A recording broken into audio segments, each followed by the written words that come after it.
Hey there, tech enthusiasts! Today we're diving into the fascinating world of operating systems and exploring a crucial concept: paging. Imagine your computer's memory like a giant library, and you need a system to organize all those books or data efficiently. That's where paging swoops in. Paging is a memory management technique that divides a program's memory into fixed-size blocks called pages. Think of these pages as individual chapters of a book, each containing a chunk of the program's code or data. Instead of loading the entire program into memory at once, paging allows us to load only the necessary pages, making much more efficient use of our precious RAM. This technique is like having a magic bookshelf that can instantly swap out books or pages as you need them, without you even noticing. It's a game changer for multitasking and running memory-intensive applications, keeping your computer running smoothly even when things get hectic. So, buckle up as we unravel the mysteries of paging and discover how this ingenious mechanism keeps our digital lives running without a hitch. Okay, let's break down the mechanics of paging. Picture this. You've got your program's memory divided into neat little pages, and your physical memory, or RAM, divided into equally sized chunks called frames. The magic happens when the operating system needs to access a specific piece of data. Instead of searching through the entire memory, the OS uses a handy tool called a page table. This table acts like a map, connecting each page in the program's logical address space to its corresponding frame in physical memory. Need to access data on page 5?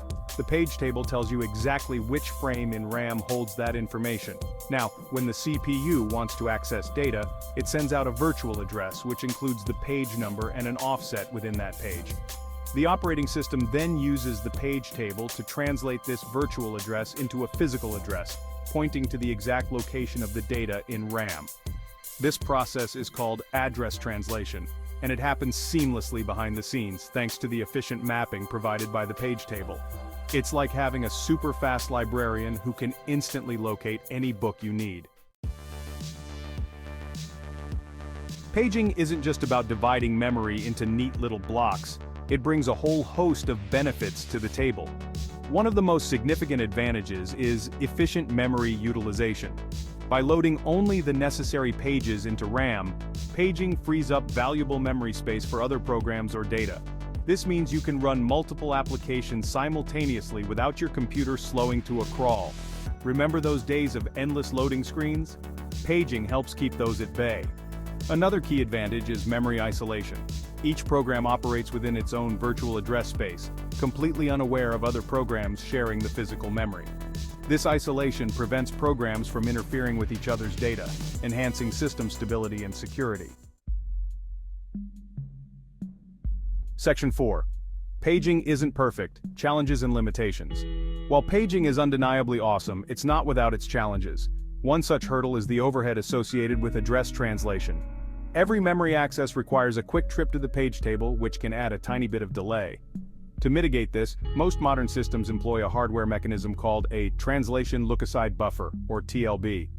This special cache stores recently accessed page table entries, speeding up address translation for frequently used pages. Think of it like keeping your most used cookbooks on the kitchen counter for quick access. Another challenge is fragmentation. As pages are loaded and unloaded from memory, empty spaces can pop up between allocated frames, leading to external fragmentation. Section 5. Paging versus segmentation. A quick comparison. Now you might be wondering how paging stacks up against other memory management techniques like segmentation. While both aim to improve memory utilization, they differ in their approach. Segmentation divides a program's memory into variable-sized segments based on logical divisions within the code or data. This can be more intuitive for programmers, as segments can directly correspond to program modules or data structures. However, segmentation can lead to external fragmentation, making it challenging to find contiguous blocks of memory for larger segments. Paging, on the other hand, offers better control over fragmentation due to its fixed-size pages.